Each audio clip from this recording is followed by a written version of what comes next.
Hello everyone, मेरा नाम मंजू है और आपका मेरे यूट्यूब चैनल बर्तन क्रिएशंस में बहुत ही स्वागत है। कैसे हैं आप सब? आशा करती हूँ सब ठीक होंगे। तो चलिए आज की वीडियो शुरू करते हैं। आज की वीडियो में हम ये बहुत ही सुंदर सर्कुलर प्लाजो की कटिंग और स्टिचिंग सीखेंगे। तो इसे हम कुर्ती के साथ वियर कर सकते हैं और ये बहुत ही सुंदर लगता है और ये बनाने में भी बहुत ही आसान है। तो वीडियो का अंत तक ज़रूर देखिएगा। तो सबसे पहले मैंने कपड़े को डबल फोल्ड में बिछा लिया है और डबल फोल्ड में बिछाने के बाद ये जो फोल्डेड साइड है ये ऊपर की तरफ को है, यहाँ वाली साइड को, और जो ओपन साइड है वो नीचे की तरफ को है। सबसे पहले हम इसे ऐसे ट्रायंगल शेप में करेंगे, इस तरह से।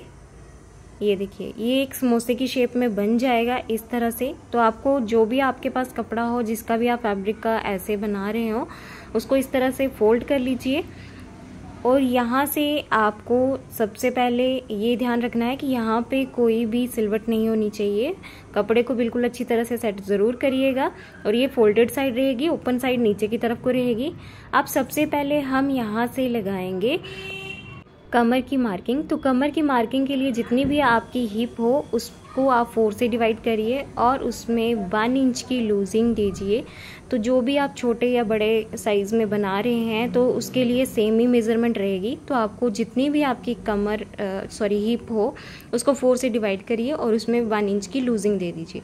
तो यहाँ पे मेरी हिप 38 है, उसको मैंने 4 से डिवाइड किया तो 9.5 आया, उसमें 1 इंच की लूजिंग दी तो यहाँ पे मेरे पास 10.5 आ जाएगा। इस तरह से 10.5 जहाँ पे भी आपका आ रहा है वहाँ पे आप सीधी लाइन ड्रॉ कर लीजिए इस तरह से। ये देखिए, ये सीधी लाइन ड्रॉ हो गई है। अब यहाँ से यहाँ तक ये 10.5 इंच है। अब यहाँ कॉर्नर वाली साइड से हम इसे मापेंगे कि ये कहाँ पे आ रहा है। तो यहाँ पे ये 14 इंच पे आ रहा है। तो ऐसे ही हमें कॉर्नर पे रखना है और 14 इंच पे निशान लगाते जाना है और इसे राउंड शेप दे देनी है इस तरह से। इस तरह से आपको राउंड शेप देते जाना है मार्किंग करते हुए। गाइज़, अगर आप मेरे चैनल पे पहली बार आए हैं तो चैनल को सब्सक्राइब ज़रूर करिएगा और बेल आइकन को भी ज़रूर प्रेस करिएगा ताकि आपको नई वीडियोस की नोटिफिकेशन सबसे पहले मिलती रहे। मैं कटिंग स्टिचिंग के आइडियाज़ आपके साथ शेयर करती रहती हूँ। इसके साथ ही मैं वेस्ट मटेरियल से भी बहुत से आइडियाज़ आपके साथ शेयर करती रहती हूँ। अब हम लेंथ के लिए निशान लगाएंगे। तो जितनी भी आपको लेंथ चाहिए उसमें 1 इंच आप प्लस कर दीजिए क्योंकि 1 इंच हमें फोल्डिंग के लिए चाहिए। तो यहाँ पे मैं 33 इंच इसकी लेंथ रखने वाली हूँ, उसमें 1 इंच मैं एक्स्ट्रा लूँगी फोल्डिंग के लिए। तो जब भी आपको लेंथ मार्क करनी है तो यहाँ से आपको 1 इंच ऊपर की तरफ से छोड़ देना है क्योंकि हम एक्स्ट्रा बेल्ट भी ऐड करेंगे। तो यहाँ से 1 इंच ऊपर की तरफ को छोड़ते हुए 34 इंच पे हम निशान लगा रहे हैं इस तरह से। ये देखिए, 34 इंच पे निशान लगा दिया। इसी तरह से जैसे हमने पहले किया था इस तरह से यहाँ से लेके यहाँ तक हम इसकी लेंथ देख लेंगे कि कितनी है। तो इतनी लेंथ ही हम यहाँ से राउंड में मार्किंग करते जाएंगे और इसे राउंड शेप में ड्रॉ कर लेंगे जैसे हमने ऊपर कमर के लिए किया था। उसी तरह से हम घेरे के लिए भी करेंगे। तो इस तरह से देखिए, मैंने इसे मार्किंग करते हुए इसे राउंड शेप में ड्रॉ कर लिया है। बस आपको ध्यान ये रखना है कि आपको कॉर्नर पे अच्छी तरह से सेट करके इंची टेप को रखना है और अच्छी तरह से मार्किंग करनी है। उसके बाद हम इसकी कटिंग कर देंगे। जो हमने मार्किंग की हुई है उसी के ऊपर हम इसकी कटिंग करेंगे। अब आपने ध्यान दिया होगा कि यहाँ पे आपके पास कपड़ा थोड़ा सा कम था, तो यहाँ से जो कटिंग से कपड़ा निकला है हम उसी को इस तरह से टिका के रखेंगे और इस तरह से सेट करेंगे। और इस कपड़े को आधा इंच ऊपर की तरफ को फोल्ड करके रखिएगा सिलाई के लिए और इसी शेप को इसके ऊपर ड्रॉ करके यहाँ पे हम इसे इसी की मेज़रमेंट का कट कर देंगे ताकि जो हमारे पास कपड़ा कम हुआ है वो यहाँ पे कवर हो जाए। इस तरह से हम इसे कट कर लेंगे तो ये 2 पीसेस हमारे इसके साथ ज्वाइन होंगे। उसके बाद हम ऊपर से कमर वाली साइड से कट कर देंगे। अब यहाँ पे हम इसका आसन बनाएंगे। तो आसन बनाने के लिए हमें क्या करना है, जितनी भी आपकी हिप है उसको 4 से डिवाइड करिए और उसमें 2.5 इंच आपको प्लस करना है। तो जैसे 9.5 में हम 2.5 प्लस करेंगे तो हमारे पास आएगा 12। तो आपको 1 इंच ऊपर की तरफ से छोड़ते हुए यहाँ पे 12 इंच पे मार्किंग कर देनी है। अब यहाँ पे आपको 2.5 इंच पे निशान लगाना है। अगर छोटा बच्चा है, छोटे बच्चे के लिए आप बना रहे हैं तो आप इसे कम भी कर सकते हैं। उसके बाद हम इस निशान को ऊपर कॉर्नर के साथ इस तरह से मिला देंगे और यहाँ पे जो हम शेप देंगे वो आपको ज़्यादा डीप नहीं देनी है, बिल्कुल सिंपल सी शेप देनी है इस तरह से। और अब हम इसी शेप को जो हमने मार्किंग करी हुई है इसी के ऊपर हम इसकी कटिंग कर देंगे। इस तरह से हमारा ये क्रॉच एरिया बन गया। ये देखिए यहाँ से मैंने इसे कट कर दिया। उसके बाद जो ये जुड़ी हुई साइड है उसको भी हम साइड से कट कर देंगे। गाइस, जब तक मैं इसकी कटिंग कर रही हूँ आप मेरे चैनल पे नए हैं तो चैनल को सब्सक्राइब ज़रूर करिएगा और बेल आइकन को भी ज़रूर प्रेस करिएगा ताकि आपको नई वीडियोस का नोटिफिकेशन सबसे पहले मिलती रहे और आप मेरी कोई भी वीडियो मिस ना करें। बेस्ट मटेरियल से भी मैं आपके साथ बहुत से आइडियाज़ शेयर करती रहती हूँ। अगर आप चैनल पर नए हैं तो सारी वीडियोस को एक बार ज़रूर विज़िट करिएगा और अगर आपको कोई भी वीडियो अच्छी लगे तो उसे लाइक, शेयर और कमेंट करके ज़रूर बताइएगा। उसके बाद हम बचे हुए फैब्रिक से बेल्ट कट करेंगे। तो बेल्ट कट करने के लिए मैंने यहाँ पे 4 फोल्ड में कपड़े को कर लिया है और यहाँ पे हम कपड़े की लेंथ उतनी ही लेंगे जितनी हमारे ऊपर से घेरा है और इसकी चौड़ाई मैंने 4 इंच ली हुई है। इस तरह से 4 फोल्ड में आप कपड़े को कट कर लीजिए एक्स्ट्रा फैब्रिक से, जिस तरह से आप कट करना चाहते हैं। तो मैंने इसमें 2 जॉइंट लिए हैं। इस तरह से आपको इसी की मेज़रमेंट का इसे लेना है। अब चलिए, ये इस तरह से इसकी कटिंग कंप्लीट हो गई है। अब इसकी स्टिचिंग करने के लिए चलते हैं। तो स्टिचिंग के लिए हमें मशीन पे चलना पड़ेगा। तो ये देखिए, सबसे पहले हम इन जॉइंट को आपस में ज्वाइन करेंगे। तो जो हमने ये कपड़े की कटिंग करी हुई है इनको आपस में जोड़ते हैं। तो देखिए, इस तरह से जो हमने 2 जॉइंट कट किए थे उन जॉइंट को हम वहाँ पे स्टिच करेंगे। इस तरह से सीधे से सीधे को मिला के रखेंगे और इसे स्टिच करेंगे। गाइस, में बचे हुए फैब्रिक से डोरमैट के आइडियाज़, बेडशीट के ideas, cushion cover, pillow cover और भी आइडियाज़, बैग्स के आइडियाज़ भी आपके साथ शेयर करती रहती हूँ। अगर आप चैनल पे नए हैं तो मेरी सारी वीडियोस को ज़रूर चेक करिएगा।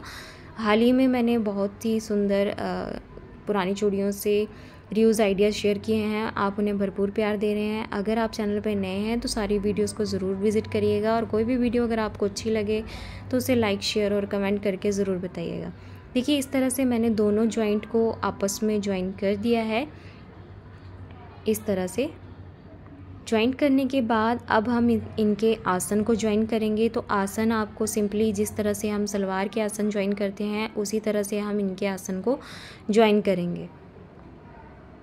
देखिए, आपको बस यही ध्यान रखना है कि सीधे से सीधे को मिला के रखना है और यहाँ से हम आसन को स्टिच करेंगे इस तरह से। इसी तरह से हम दूसरी साइड के आसन को भी स्टिच करेंगे। ये देखिए, इस तरह से दूसरी साइड के आसन को भी सेम उसी तरह से स्टिच करना है। ये देखिए, ये मैंने दोनों आसन को स्टिच कर दिया है। अब दोनों आसन को स्टिच करने के बाद अब हम इसकी बेल्ट को अटैच करेंगे। तो बेल्ट को कैसे अटैच करना है, देखिए, पहले इन जॉइंट जो आपस में इन टुकड़ों को आपस में ज्वाइन कर लेंगे इस तरह से। दूसरी साइड से भी हम इसे ज्वाइन करके इसको कंप्लीट कर लेंगे। तो ये देखिए, मैंने इसे यहाँ से भी ज्वाइन कर दिया है। अब इस बेल्ट को हम इसके साथ अटैच करेंगे। आपको बेल्ट की लेंथ उतनी ही रखनी है जितनी हमारी प्लाज़ो की ऊपर से घेरा है, इस तरह से। अब हम सेंटर को सेंटर से मिला के रखेंगे और सीधे को सीधे से मिला के रखेंगे इस तरह से और हम इसे राउंड में स्टिच करना शुरू करेंगे।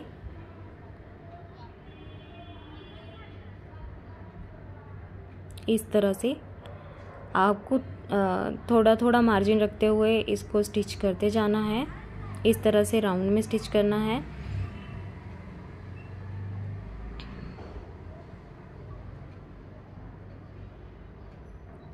इस तरह से आप इसे एंड तक स्टिच कर लेंगे। ये देखिए, इस तरह से मैंने इसे एंड तक स्टिच कर लिया है। अब एंड तक स्टिच करने के बाद हम इसे फोल्ड करेंगे। तो देखिए, फोल्ड कैसे करना है, यहाँ से आपको ऐसे थोड़ा सा कपड़ा अंदर की तरफ को रखना है और इसे ऐसे स्टिच करते जाना है। थोड़ा सा गैप आपको ओपन रखना है क्योंकि हम इसमें बाद में इलास्टिक ऐड करेंगे। तो आपको थोड़ा सा मार्जिन छोड़ते हुए इसको थोड़ा ओपन रखना है। इस तरह से हम कपड़े को थोड़ा थोड़ा अंदर की तरफ को फोल्ड करते जाएंगे और इसके ऊपर टॉप स्टिच लगा के इसकी फिनिशिंग करते जाएंगे। इस तरह से राउंड में हम इसे ऐसे ही स्टिच करेंगे जैसे हमने, ये देखिए इस तरह से मैंने इसे स्टिच कर लिया है और थोड़ा सा गैप मैंने ओपन रख लिया है। उसके बाद हम इसकी जो बॉटम है उसको फोल्ड करेंगे। तो थोड़ा थोड़ा कपड़ा अंदर की तरफ को फोल्ड करते हुए हम इसके ऊपर टॉप स्टिच लगाएंगे ताकि इसकी फिनिशिंग हो जाए। आप चाहें तो यहाँ पे पीको भी कर सकते हैं। मैंने इसको स्टिच करने के बाद इसके ऊपर एक लेस अटैच कर दी थी। इस तरह से इसे हम थोड़ा थोड़ा अंदर की तरफ को फोल्ड करते हुए इसकी फिनिशिंग करेंगे। ये देखिए एक साइड से मैंने इसे फोल्ड कर दिया है। इसी तरह से मैं इसके दूसरी साइड को भी फोल्ड करूँगी। तो दूसरी साइड से भी हम इसे ऐसे ही फोल्ड करेंगे, सेम जैसे हमने इस साइड से फोल्ड किया था।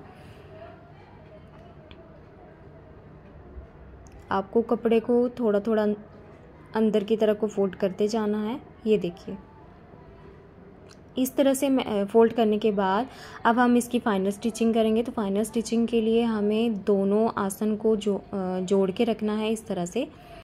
ये आपको अगर सलवार स्टिच कर रहे हैं तब भी आपको ध्यान रखना है, और अगर आप प्लाज़ो बना रहे हैं, पैंट प्लाज़ो बना रहे हैं, या आप सर्कुलर प्लाज़ो या अम्ब्रेला प्लाज़ो बना रहे हैं, उनमें भी आपको इन चीज़ों का ध्यान रखना है।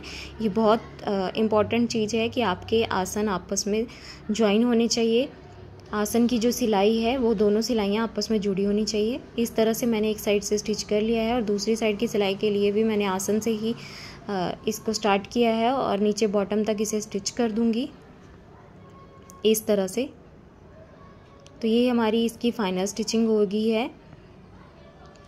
फाइनल स्टिचिंग होने के बाद अब हम इसमें इलास्टिक ऐड करेंगे। तो इलास्टिक मैंने ऑलरेडी ऐड कर दी है। इलास्टिक के लिए आपको जितनी भी आपकी कमर हो, कमर में से 4 इंच आपको माइनस करके इलास्टिक को कट कर लेना है, और जो गैप था उसमें से आपको सेफ्टी पिन की हेल्प से इलास्टिक को ऐड करना है और उसे सिक्योर कर देना है सिलाई के साथ। तो इस तरह से हमारा ये बहुत ही सुंदर सर्कुलर प्लाज़ो या अम्ब्रेला प्लाज़ो बनके तैयार हो गया है। और इसके साथ ही मैंने इसके बॉटम में एक लेस अटैच करी हुई है जो बहुत सुंदर लग रही है। आप चाहें तो लेस को स्किप भी कर सकते हैं।